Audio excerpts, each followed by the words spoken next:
الحمد لله الذي ذي العزة والعلا والصلاة والسلام على سيد الأنبياء شمس الضحى بدر الدجى نور الهدى منبع الجود والعطاء.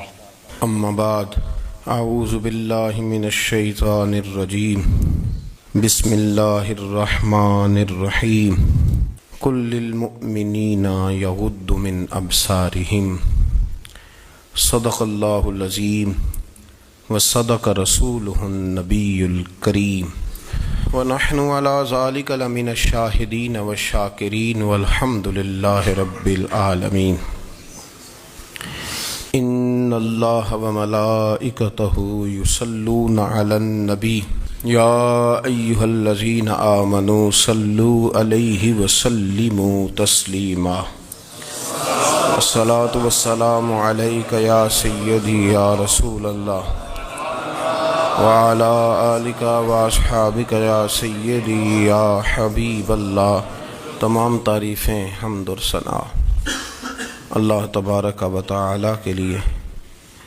درود و سلام نبی اکرم نور مجسم شفیع معظم آقا کل ختم رسول دانائے سبل احمد مجتبی جناب حضرت محمد مصطفیٰ صلی اللہ تعالی علیہ وسلم کی ذات والا صفات کے لیے حمد و صلات کے بعد، اسلام فطرت کے عین مطابق دین ہے.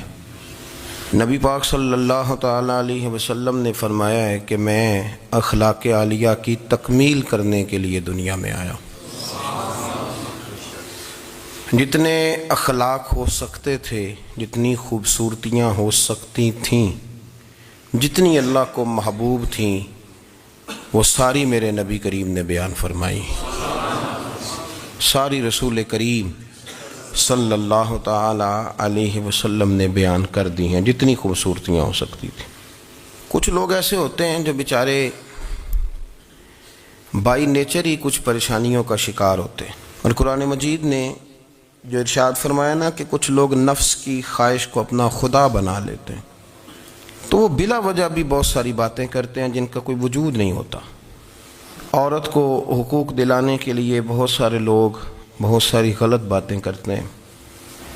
جو لوگ یہاں سے کسی کو لے جاتے تھے نا دبئی دھوکہ دے کے، اور لے جاتے تھے یورپ میں، عرب ممالک میں دھوکہ دے کے لے جاتے تھے، تو وہ بھی کوئی خواب ہی تو دکھاتے تھے کہ اتنے لاکھ تنخواہ ہوگی، اتنا کچھ ہوگا. وہاں جا کے پتہ چلتا تھا کہ جیب سے بھی دینے پڑیں گے کچھ.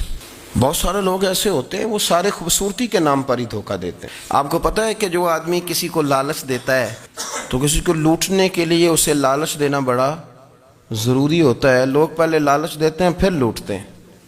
پہلے مکمل لالچ دیتے ہیں، یہ چیز مل جائے گی، یہ چیز مل جائے گی.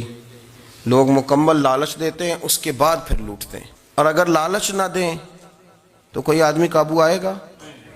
لوگ لوٹتے ہیں لالچ دے کر. اچھا، اب وہ جو جس کو لالچ دیا جا رہا ہوتا ہے وہ کہہ رہا ہوتا ہے کہ نہیں نہیں تمہیں نہیں پتا، وہ اس وقت ماننے کو تیار نہیں ہوتا. وہ کہتا ہے اتنی خوبصورت باتیں کر رہا ہے، اتنی اچھے پیغام دے رہا ہے، تم میرے دشمن ہو، تم مجھے منع کر رہے ہو.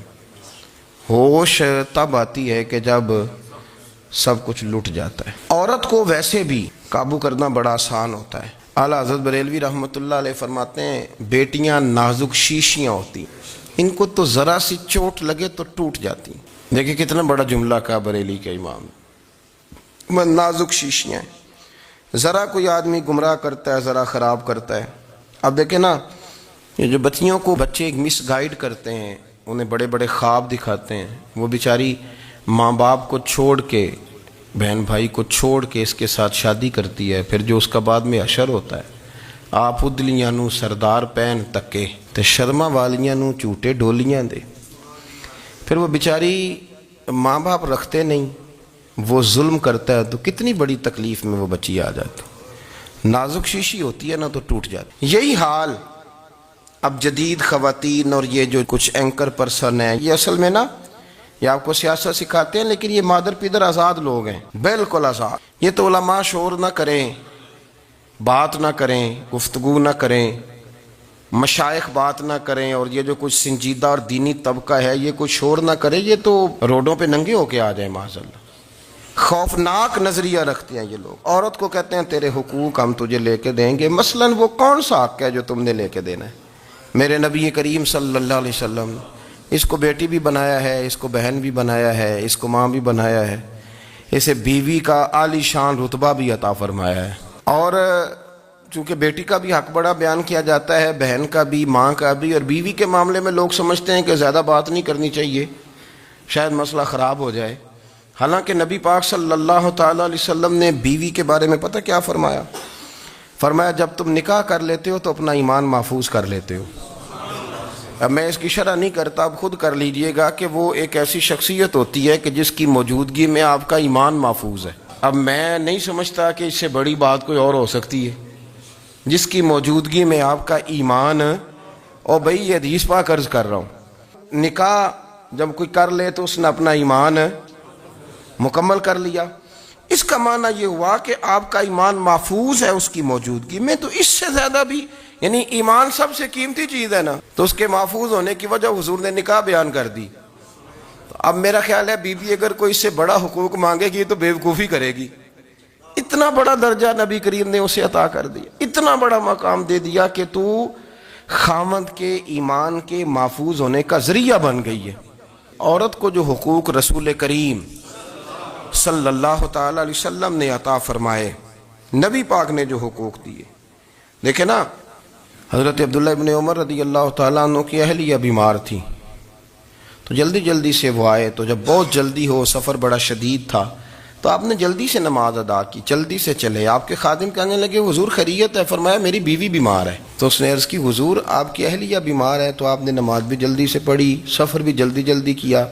تو فرمانے لگے یہ وہ چیزیں ہیں جو ہمیں مدینے والے رسول نے سکھائی۔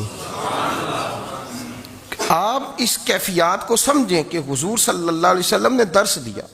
اور پھر ایک اور بہت بڑی بات، یہ فضیلت کسی اور کو نہیں دی، جو عورت کو حضور نے فضیلت دی، یہ فضیلت کسی اور کو نہیں دی۔ کبھی حضور نے فرمایا کہ تمہارا ابا تمہارے ساتھ بہت سخت رویہ کرے تو تم نے اس کو اس سختی پر داد دینی ہے؟ فرمایا چلو اگر وہ زیادتی بھی کرے تو تم نے اس کے ساتھ سلوک اچھا ہی کرنا ہے۔ لیکن آپ ایک بات کو سمجھے نا کہ بچے کے بارے میں، بیٹے کے بارے میں، بیٹی کے بارے میں فرمایا 10 سال کے ہو کے نماز نہ پڑھیں تو سختی کرو، تمہارا ڈنڈا بھی لٹکنا چاہیے۔ بہت ساری جگہوں پہ بہت سارے لوگوں کے لیے سختی کا حکم دیا، لیکن عورت کے لیے حضور نے جو جملے کہے، اصل میں ہم سمجھتے ہیں کہ یہ ایک بات ہے، مشہور ہو گئی ہے روایت حدیث، تو بس اس کے پس منظر پر اور جملوں کے حسن پر شاید معاذ اللہ غور کرنے کی ضرورت نہیں، ذرا اس لفظ کی تاثیر پر غور کریں۔ حضور نے فرمایا عورت ٹیڑھی پسلی سے پیدا کی گئی ہے، یہ ٹیڑھی ہے، کو سیدھا کرنے کی کوشش کرو گے تو ٹوٹ جائے گی۔ تو حضور پھر ہمارے لیے حکم کیا ہے؟ فرمایا جیسی ہے تم اسی کے ساتھ نبھا کرو۔ آپ سمجھیں کہ اتنا محفوظ حضور نے درجہ دے دیا بی بی کو، اتنا محفوظ کہ فرمایا غلطی بھی ہو تو میرے غلاموں تم اس کے ساتھ نبھا کرو، گزارا کر لو۔ کو کیا اور حق چاہیے عورت کو، جس کو اس کی غلطیوں سمیت نبی پاک نے قبول کرنے کا حکم دے دی کہ اس کی کمزوریوں سمیت قبول کر لو۔ اب اس کو اور کیا کوئی کمزوریوں سمیت قبول کرتا ہے؟ کبھی آپ دکان پہ بیٹھے ہو تو آپ کہیں بھی اس میں یہ بھی غلطی، میرے مال میں یہ بھی کمزوری ہے، یہ بھی کمزوری ہے، یہ بھی کمزوری ہے، تو کر لے قبول؟ کرتا ہے کوئی؟ کوئی شخص ایسا ہو جو کسی چیز کی کمزوریاں بیان کر کے کہ اسے قبول کرو؟ پر رسول کریم صلی اللہ تعالی علیہ وسلم نے نا ہمیں سبق دیا، حضور نے ہمیں درس دیا، نبی پاک نے ہمیں پیغام دیا۔ فرمایا یہ ٹیڑھی ہے، سیدھی کرنے کی کوشش کرو گے تو بیچاری ٹوٹ جائے گی، تو اس کے ساتھ نبھا کر جاؤ۔ آپ میری بات کو سمجھیے گا۔ چلیں میں اس پر ایک اور بخاری مسلم کی حدیث پڑھتا ہوں۔ حضرت سلمان فارسی رضی اللہ تعالیٰ عنہ اور حضرت ابو درداء کے درمیان بھائی چارہ تھا۔ مکے سے مدینے جب لوگ آئے تو حضور نے بھائی بھائی بنایا تھا، ان کے درمیان بھائی چارہ تھا، تو ابھی پردے کی آیات نازل نہیں ہوئی تھیں، تو لوگ ایک دوسرے کی طرف جاتے تھے۔ حضرت سلمان فارسی رضی اللہ تعالیٰ عنہ حضرت ابو درداء رضی اللہ تعالیٰ عنہ کے گھر میں تشریف لے گئے تو دیکھا کہ ان کی بیوی بڑی غمگین بیٹھی ہیں۔ تو ہم نے فرمایا بہن کیا ہوا؟ تو کہنے لگی تمہارے بھائی کو دلچسپی کوئی نہیں رہی، ہر روز روزہ رکھ لیتا ہے اور ساری ساری رات نفل پڑھتا ہے۔ حضرت سلمان فارسی کہنے لگے ٹھیک ہے کر لیتے ہیں بندوبست۔ نماز دین ہے کہ نہیں؟ دین ہے نا یہ چیزیں؟ لیکن حضرت سلمان فارسی جناب ابو دردہ سے کہنے لگے آج میں نے تیرے گھر میں رہنا رات کو، کیونکہ وہ تو ساری رات نماز پڑھتے تھے، نفل پڑھتے تھے۔ انہوں نے کہا ٹھیک ہے، ایک بستر لا کے بچھا دیا حضرت سلمان فارسی کے لیے۔ سلمان فارسی فرمانے لگے دوسرا بھی لا۔ کہا وہ کیا کرنا ہے؟ فرمانے لگے تو نے بھی سونا ہے، میں نے بھی سونا ہے، تو نے بھی سونا ہے، عشاء پڑھیں گے اور پھر دونوں سوئیں گے۔ کہا میں نے تو نماز پڑھنی ہے۔ فرمایا تہجد کے وقت اٹھ کے پڑھیں گے، اللہ کے رسول بھی رات آخری حصے میں جا کے نماز پڑھتے ہیں۔ ادھر ساتھ سلا لیا، وہ تھوڑی کو دیر سوئے، اب عادت تھی ساری رات اٹھنے کی، ذرا اٹھنے لگے بستر سے تو حضرت سلمان فارسی فرمایا چپ کر کے سو جا، وہ بڑی رات پڑی ہوئی، چپ کر کے سو جا۔ وہ لیٹ گئے، پھر اٹھنے لگے تو فرمایا سو جا چپ کر کے، بڑا ٹائم ہے۔ سحری کے وقت اٹھے، نفل پڑھے، ان کا ارادہ تھا روزہ رکھنے کا، تو فرمانے لگے کل رکھا تھا نا نفلی روزہ؟ جی رکھا تھا۔ پرسوں بھی رکھا تھا، ترسوں بھی رکھا تھا۔ فرمایا آج نہیں رکھنا، آج میں تیرا مہمان ہوں، سارا دن کٹھے مل کے روٹیاں کھائیں گے، آج نہیں روزہ رکھنا۔ سلا دیا۔ اب حضرت ابو دردہ رضی اللہ تعالیٰ عنہ کہہ تو کچھ نہ سکے، پر کہنے لگے سلمان تم پتہ تم کیا کر رہے ہو، نہ تم نے مجھے رات اٹھ کے زیادہ نفل پڑھنے دیے، سویرے روزہ نہیں رکھنے دیا۔ تو حضرت سلمان فارسی کہنے لگے کوئی لمبی بات تو نہیں نا، چلتے ہیں نا ابھی فجر میں مسجد نبی میں، تو نبی پاک کو بتاتے ہیں سرکار دو عالم علیہ السلام کی خدمت میں تو اپنی بات کرنا، میں اپنی کروں گا، حضور نتیجے کا اعلان فرما دیں گے، بات طے ہو جائے گی۔ حاضر خدمت ہوئے، عرض کی یا رسول اللہ صلی اللہ تعالیٰ علیہ وسلم یہ ساری رات نفل پڑھتے ہیں، ہر روز روزہ رکھتے ہیں، ان کی اہلیہ غمگین بیٹھی ہیں، حکم فرمائیں۔ تو نبی پاک صلی اللہ علیہ وسلم نے فرمایا پھر ہوا کیا؟ یا رسول اللہ میں نے رات سلایا ہے، سحری میں اٹھایا ہے، سویرے روزہ نہیں رکھنے دیا۔ نبی پاک نے فرمایا سلمان فارسی نے ٹھیک کیا، سلمان فارسی نے ٹھیک کیا۔ پھر حضور نے فرمایا، نبی کریم نے فرمایا ابو دردہ تیرے اوپر اگر اللہ کا حق ہے، اس کے رسول کا حق ہے، دین کا حق ہے، تو فرمایا تیری آنکھ کا بھی تیرے اوپر حق ہے، تیرے وجود کا بھی تیرے اوپر حق ہے۔ یہ حضور نے فرمایا تیرے بچوں کا بھی تیرے اوپر حق ہے، تیری بیوی کا بھی تیرے اوپر حق۔ اس حق کو بھی سمجھے، حقوق اللہ بھی ہیں، پر تیری آنکھ کا بھی تیرے اوپر کیا مانا کہ تیری آنکھ سونا چاہتی ہے تو اسے سلا بھی، تیرے وجود کا بھی تیرے اوپر حق ہے، تو تیرا وجود آرام کرنا چاہتا ہے تو اسے آرام بھی کرا۔ اور پھر وہاں نبی پاک صلی اللہ علیہ وسلم نے فرمایا میں تم سب، سننا یہ لفظ حدیث کے، حضور نے اسی موقع پر فرمایا میں تم سب سے زیادہ اپنے رب کو جانتا ہوں اور میں تم سب سے بڑھ کر اپنے رب سے ڈرتا ہوں۔ حضور فرمانے لگے میں روزہ بھی رکھتا ہوں، افطار بھی کرتا ہوں، یعنی کبھی رکھتا ہوں اور کبھی نہیں رکھتا۔ فرمایا میں نفل بھی پڑھتا ہوں اور اپنی بیویوں کو وقت بھی دیتا ہوں۔ سرکار مسجد میں بھی آتے تھے، نواسوں کے ساتھ کھیلا بھی کرتے تھے، ان کے ساتھ پیار بھی کرتے تھے۔ تو اتنے بڑے حقوق حضور نے بیان فرمائے عورتوں کے کہ تمہاری بیوی کا بھی تمہارے اوپر۔ لو ایک حدیث بخاری کی اور یہاں بیان کر دیتا ہوں۔ ایک شخص نے آ کے عرض کی یا رسول اللہ صلی اللہ تعالیٰ علیہ وسلم جہاد کے لیے تیاری ہو گئی ہے، صفیں بن رہی ہیں، مجاہدین کی تیاری ہے، تو میرا بھی نام لکھ دیا گیا ہے مجاہدوں کی لسٹ میں، لیکن یا رسول اللہ صلی اللہ تعالیٰ علیہ وسلم میری بیوی نے حج کی تیاری کر لی ہے اور میرے دوستوں نے، صحابہ نے میرا نام مجاہدین کی لسٹ میں لکھ دیا، تو میرے لیے کیا حکم ہے؟ یہ بخاری مسلم ہے۔ تو نبی پاک صلی اللہ تعالیٰ علیہ وسلم نے فرمایا جہاد پہ کوئی اور چلا جائے گا تو بیوی کے ساتھ حج کرنے جا، اسے محرم کی ضرورت ہے، وہ تیرے بغیر کیسے جائے گی؟ مجاہدین کو تو اور مجاہد مل جائے گا، پر تو اپنی بیوی کے ساتھ جانا۔ نبی پاک صلی اللہ علیہ وسلم نے مرد کو محافظ بنایا ہے، عورت کو مرد کا قیدی نہیں بنایا، بلکہ عورت کو حفاظت عطا کی اور مرد کو اس کا محافظ بنایا۔ اب بچیاں آزاد ہونا چاہتی ہیں، اور آزادی بھی وہ والی کہ جو بنیادی طور پر آزادی نہیں، فحاشی ہے۔ میں نے بہت پہلے کہا ہے کہ اسلام بیٹیوں کو قیمتی سمجھتا ہے۔ جس بندے کے پاس 20 تولے سونا ہو وہ چوک میں لے کے نہیں آتا، وہ قیمتی چیز ہے، اس نے چھپا کے رکھی ہوتی ہے۔ تو جو نبی پاک صلی اللہ علیہ وسلم کا کلمہ پڑھنے والے بیویاں، اسلام انہیں قیمتی سمجھتا ہے، کہتا ہے کہ تم قیمتی ہو لہذا گھر کے اندر رہو، تم باہر نہ ہو۔ لیکن عورتیں ہیں کہ ان کو بلا وجہ لوگ خراب کر دیتے ہیں اور بلا وجہ وہ اس مغالطے کا شکار ہو جاتی ہیں۔ اب آگے بڑھتے ہیں۔ قرآن مجید نے سورہ نور کی آیت نمبر 30 میں کہا کہ کل للمؤمنین یغضوا من ابصارہم، فرمایا کہ اے محبوب علیہ السلام مومن مردوں سے کہہ دو کہ اپنی نظریں جھکا کے رکھیں، اپنی نظریں۔ اور اگلی آیت میں فرمایا وَقُلْ لِلْمُؤْمِنَاتِ يَغْضُضْنَ مِنْ أَبْصَارِهِنَّ، فرمایا کہ اے محبوب مومن عورتوں سے بھی کہہ دو کہ اپنی نظریں جھکا۔ مرد بھی اپنی نظر جھکا کے رکھے گا، عورت کی طرف لیکن یہ ساری پابندی صرف مرد پر نہیں، عورت بھی غیر محرم کا چہرہ نہیں دیکھے گی، اس پر بھی اسی طرح نظر جھکانے کا حکم ہے جس طرح کہ وہ ہر دکاندار کو بھائی جان کہہ کے گفتگو کرنے کی اس کو بھی اجازت نہیں ہے کہ وہ سمجھے کہ پابندی تو مرد نے کرنی تھی، میں نے تھوڑی کرنی تھی۔ وہ جس کے پاس جائے، جہاں بھی جائے، ڈاکٹر کے پاس جائے، باہر جائے، تو وہ جس طرح مرضی اس کا دل چاہے وہ بات چیت کرے، اس کی عورت کو بھی اجازت اسلام نہیں دیتا۔ بنیادی طور پہ اسلام شرم و حیا کا دین ہے، حیا کی بات کرتا ہے۔ حیا کی جب ہم تعریف کرتے ہیں تو حیا کی تعریف یہ ہے کہ کوئی کبھی چیز دیکھ کے نا تو آپ کی طبیعت میں کراہت محسوس ہو، آپ کوئی غلط جملہ منہ سے نکالتے ہوئے ذرا جھجکیں، آپ کوئی غلط بات کرتے ہوئے تھوڑا بوجھ محسوس کریں۔ ہمارے ہاں تیزی سے فروغ پایا ہے بے حیائی، سنگیوں کی محفلیں، یاروں کی محفلیں، اس میں غلیظ گفتگو ہوتی ہے، الا ماشاء۔ دوستوں کو بڑی پاک صاف گفتگو کرنی چاہیے۔ دوستی کا رشتہ بڑا مقدس رشتہ ہے، جو یہاں ایک دوسرے سے پیار کریں گے جنت میں بھی اکٹھے داخل کیے جائیں گے۔ شرط یہ ہے کہ پیار اللہ رسول کی رضا کے لیے ہو، لیکن اس کے اندر اگر آپ کی گفتگو کچی ہو، کمزور ہو، فحاشی والی ہو، عریانی والی ہو، وہ ہمارے ہاں تو اب اس کو لوگ فیشن سمجھتے ہیں، اس کو مردانگی کی علامت سمجھتے ہیں کہ وہ جی ساری باتیں جی وہاں ہو گئیں، اور جس کا جو جی چاہا اس نے کہا۔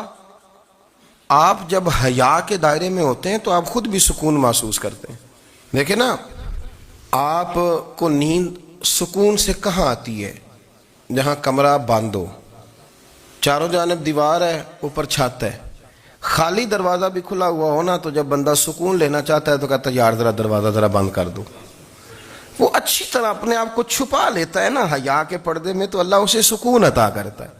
اور جو اس سے بھی زیادہ ٹھنڈی نیند میں جانا چاہتا ہے وہ کہتا ہے لائٹ بھی بند کر دو۔ اب وہ مکمل طور پہ سمجھتا ہے کہ میں چاروں جانب سے چھپ گیا ہوں، اگر میں کھل کے بھی سو جاؤں گا تو میرا چونکہ پردہ قائم ہے تو مجھے کوئی دشواری نہیں ہوگی۔ آپ جب چھپ جاتے ہیں، جب آپ حیا کے اندر سمٹ جاتے ہیں، جب آپ چادر کے اندر آ جاتے ہیں تو آپ بہت ساری جگہوں پہ آسانی محسوس کرتے ہیں۔ تو حیا تو آپ کو سکون دیتی ہے، حیا تو دل کو راحت دیتی ہے۔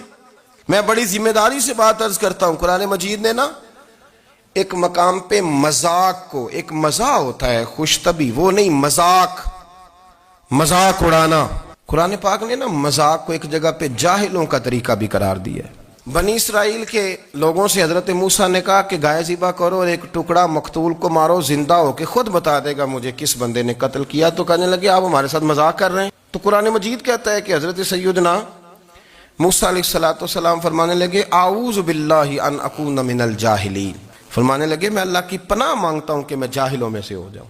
یہ مذاق کرنا تو جاہلوں کا طریقہ ہے۔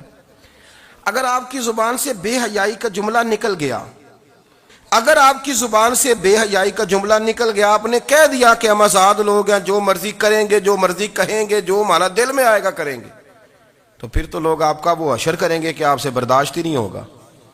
جس کا لوگ مذاق بنا لیتے ہیں اور جو مذاق بن جاتا ہے پھر اسے کوئی جینے دیتا ہے؟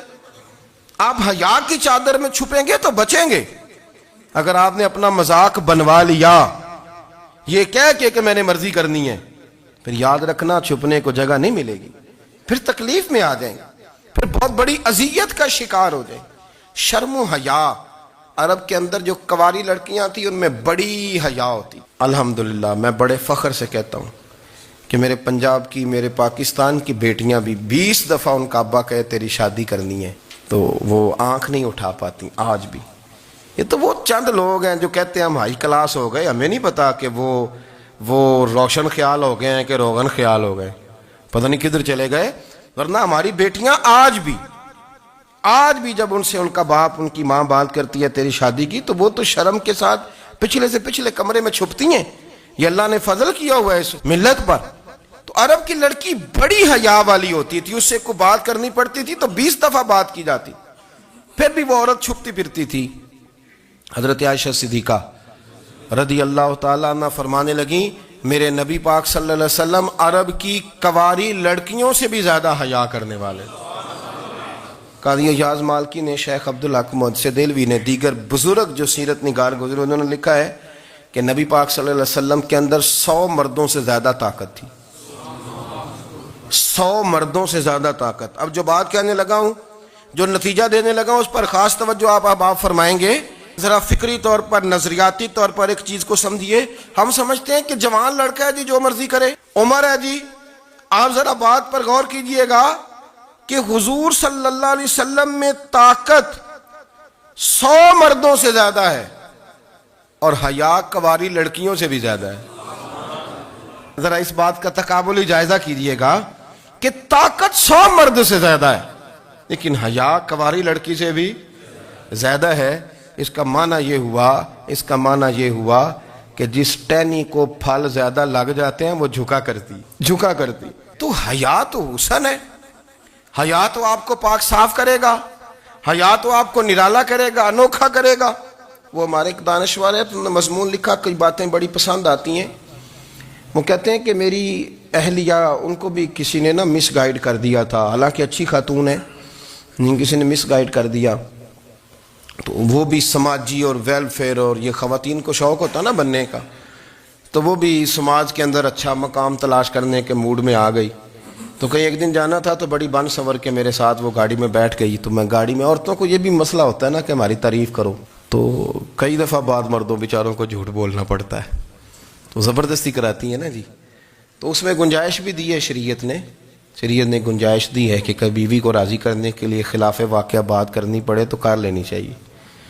تو وہ کراتی بھی ہیں. 3 موقع پر خلاف واقعہ بات کرنے کی اجازت ہے، یعنی واقعے کے خلاف بھی آپ بات کر سکتے ہیں. جنگ کے موقع پر 2 لوگوں کو صلح کرانے کے لیے اور بیوی کو راضی کرنے کے لیے کر لیں کوئی ایسی بات، بے شک اپنی طبیعت پہ جبر کر کے کر لیں، گنجائش ہے، اجازت ہے. تو وہ کہتے ہیں جب وہ گاڑی میں میرے ساتھ بیٹھی بن سنور کے، تو وہ تقاضا کرنے لگی کہ میں نے بڑے اچھے کپڑے پہنے ہیں پر آپ نے توجہ نہیں کرائی. تو وہ سیاںا بندہ تھا، وہ چاہ رہا تھا کہ میری خاتون سمجھ جائیں. وہ کہتے ہیں مجھے پتا تھا کہ بیچاری مس گائیڈ ہو گئی ہے، دل کی بڑی اچھی ہے، سیاਣੀ ہے، لیکن اس کو کچھ خواتین نے، کچھ لوگوں نے مل کے اس کو ذہن غلط کر دیا ہے کہ سماج میں نکلو، باہر جاؤ، کام کرو، فلاں کرو، اپنی مرضی سے جیو. تو میرے ساتھ گاڑی میں بیٹھی کہیں جانے کے لیے، تو مجھ سے کہنے لگی کہ آپ نے میری طرف توجہ ہی نہیں کی، آپ نے کوئی ذکر ہی نہیں کیا کہ میں کیسی لگ رہی ہوں. تو وہ کہتے ہیں میں نے اسے کہا کہ اگر تو ناراض نہ ہو تو پھر میں صحیح والی تعریف کر دوں. تو اس نے کہا کہ آپ کر دیں. تو کہتے ہیں میں نے درد سے اور خلوص سے اپنی بیوی سے کہا، خلوص کے ساتھ. میں نے کہا میں تو روز گھر ہوتا ہوں، روز شام کو گھر ہوتا ہوں، اگر تو میرے لیے تیار ہوتی تو میں تیری تعریف کرتا، لیکن آج تو باہر جانے کے لیے تیار ہوئی، تو پھر ان سے تعریف کی امید رکھ جن کے لیے تو نے تیاری کی ہے. میرے لیے تیاری کرتی تو میں تو ہر شام تیرے پاس ہوتا ہوں. کہتے وہ میرے لفظوں میں درد تھا تو وہ بھی رو پڑی.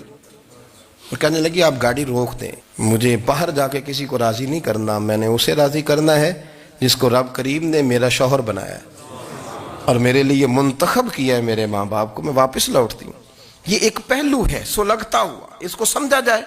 رسول کریم صلی اللہ علیہ وسلم عرب کی کنواری لڑکیوں سے زیادہ حیا والے تھے، کنواری لڑکیوں سے زیادہ حضور حیا فرمایا کرتے تھے. جب خانہ کعبہ کی مکہ شریف میں تعمیر ہو رہی تھی نا، اہل عرب اس کو تعمیر کر رہے تھے، تو نبی پاک صلی اللہ علیہ وسلم اپنے چچا حضرت عباس کے ساتھ خانہ کعبہ کی تعریف میں مصروف تھے. تو عرب کے لوگ چونکہ لمبا کرتا پہنتے تھے پیروں تک، تو نیچے اگر کسی وقت کوئی چیز نہیں بھی ہوتی تھی تو کسی کو وہ نظر نہیں آتی تھی، چونکہ پردہ رہتا تھا، ایک لمبا کرتا پہنا ہوا ہوتا تھا. تو جب بچے، سرکار کی عمر مبارک بھی ابھی تھوڑی تھی، تو اس طرح بچے جب نکلتے تو وہ کئی دفعہ اپنی تہمت اتار دیتے نیچے سے، اور کوئی مزدوری کرنے لگتے تو 3-4 طے کر کے تہمت کی کندھے پہ رکھ لیتے، جس طرح کبھی دیہاتوں میں لوگ کپڑا سر پہ رکھتے تھے کہ اوپر اگر کوئی وزنی چیز رکھیں گے تو وہ تکلیف نہیں دے گی. نبی پاک صلی اللہ علیہ وسلم بھی سب لوگوں کے ساتھ خانہ کعبہ کی تعمیر میں شامل تھے. تو حضرت عباس رضی اللہ تعالیٰ عنہ نے کہا حضور سے، ابھی اللہ نے نبوت بھی نہیں فرمایا تھا، بھتیجے آپ بھی تہمت اتاریے، یہ صحیح مسلم میں حدیث موجود ہے، اور اس کو کندھے پہ رکھ لیجیے، آپ اینٹیں اٹھا کے لا رہے ہیں تو ذرا آپ کو تکلیف نہیں ہوگی. تو سرکار دو عالم صلی اللہ علیہ وسلم سے یہ بات کہی اور پھر جلدی سے حضور کی تہمت کو نکال کے حالانکہ لمبا کرتا پہنا ہوا ہے، تو وہ جیسے ہی ان کے کندھے پہ رکھا اینٹیں رکھنے کے لیے، تو سرکار تو زمین پہ گر گئے، بے ہوش ہو گئے، آنکھیں آسمان کی طرف. اور پھر حضور پکار رہے ہیں آزاری آزاری آزاری، میرا تہمت دے دو، میرا تہمت دے دو. کبھی کوئی شخص اس وجہ سے بھی بے ہوش ہوا ہے کہ میرے وجود سے کپڑا اتر گیا ہے؟ حالانکہ سرکار پر وہ بے ہوشی بھی نبی پاک کا وہ جو غلبہ ہے نا شرم و حیا کا، اس کی وجہ سے ہوئی، ورنہ تو حضور فرماتے ہیں کہ میری آنکھیں سو جاتی ہیں، دل تو میرا اس عالم میں بھی جاگتا رہتا ہے۔ تو سرکار زمین پہ تشریف لے آئے، آنکھیں میرا تامت دے دو، میرا تامت دے دو، تو جلدی سے انہوں نے تامت دیا تو حضور نے باندھ لیا، پھر طبیعت مبارک میں تسلی ہوئی۔ یعنی ہم اس رسول کے غلام ہیں کہ جن کے تو وجود سے کپڑا اتر جائے تو حضور برداشت نہیں کرتے، قبول نہیں فرماتے، تکلیف شروع ہو جاتی۔ لیکن یہاں نوجوان ہیں اور بڑا قد کاٹ ہے اور بڑے بڑے سمجھدار لوگ ہیں، گرمی آتی ہیں تو شارٹ کپڑے پہن کے گھومتے ہیں، ان کو خیال نہیں کہ یہ وہ والا لباس ہے جو باہر تو کیا گھر میں اماں کے سامنے نہیں پہننا چاہیے، بہنوں اور بیٹیوں کے سامنے نہیں پہننا چاہیے۔ آپ کی گفتگو میں شرم و حیا ہو، آپ کے لب و لہجے کے اندر حسن ہو۔ آپ کو پتہ ہے نبی پاک صلی اللہ علیہ وسلم نے فرمایا میری امت میں سب سے زیادہ حیا کرنے والے عثمان غنی ہیں، عثمان غنی سب سے زیادہ حیا کرنے والے۔ آپ فرمایا کرتے تھے جب سے حضور کا چہرہ دیکھا ہے میں نے کبھی اپنی شرمگاہ بھی نہیں دیکھی، میں نے آنکھوں کا وضو نہیں توڑا، اور جب سے حضور کے دست مبارک میں نے بیعت کے لیے سیدھا ہاتھ بڑھایا تو پھر سیدھا ہاتھ میں نے کبھی گندگی کو نہیں لگایا۔